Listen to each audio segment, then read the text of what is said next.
Okay, welcome guys to GAMESCOM 2011. We're here with Brian Holguy from Insomniac Games, a creative director for Overstrike. It's a new game. Tell us a bit about it. Sure. Overstrike is a third-person, four-player cooperative game. It's set in the near future where you're a team of agents who overthrow enemy strongholds. Okay.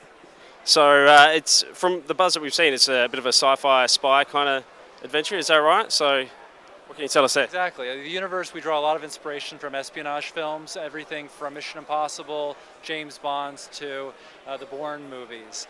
And so we're focusing on mainly the action-based combat, and that's where the fringe tech weaponry really shines. Each one of our agents has their own special weapon that they can use that's both effective for themselves, but it's very powerful when they're used together as a team. And the term that we're using to describe the game is asymmetrical co-op. Okay, yeah, and there's four distinct characters here, so how those characters all work together, and tell us a bit about that co-op. Sure. So we have four characters, and they're all considered to be the misfits of the Overstrike organization. We've got Dalton Brooks, who's an ex-mercenary. We've got Jacob Kimball, who's a decorated cop. And then we've got Nia Devereaux, who is a master thief. Izzy Sinclair, who's a gifted young scientist.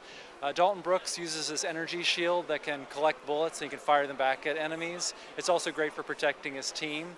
We've got Jacob Kimball, who fires his crossbow, which has these electrified bolts, which will zap nearby enemies and move them out of cover.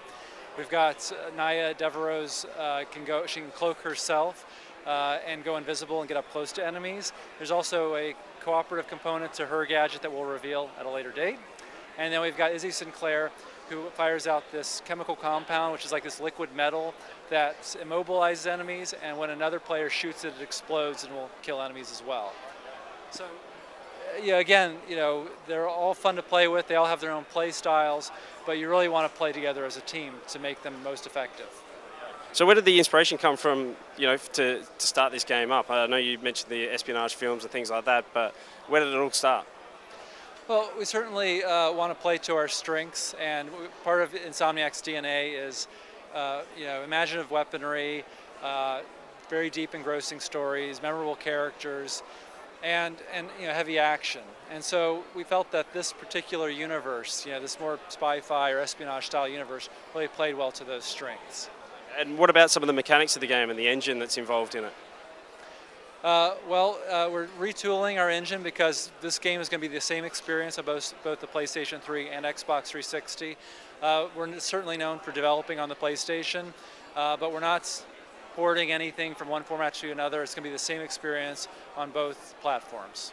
And how far along is the development at the moment? It seems like it's still a little while to go, so where are you guys at? It's still fairly early on. We've done a ton of prototyping to develop these characters, to develop the gadgets, but we haven't announced our release date yet.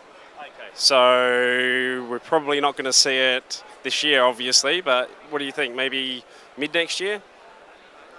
I can't say. You know the answer to that one.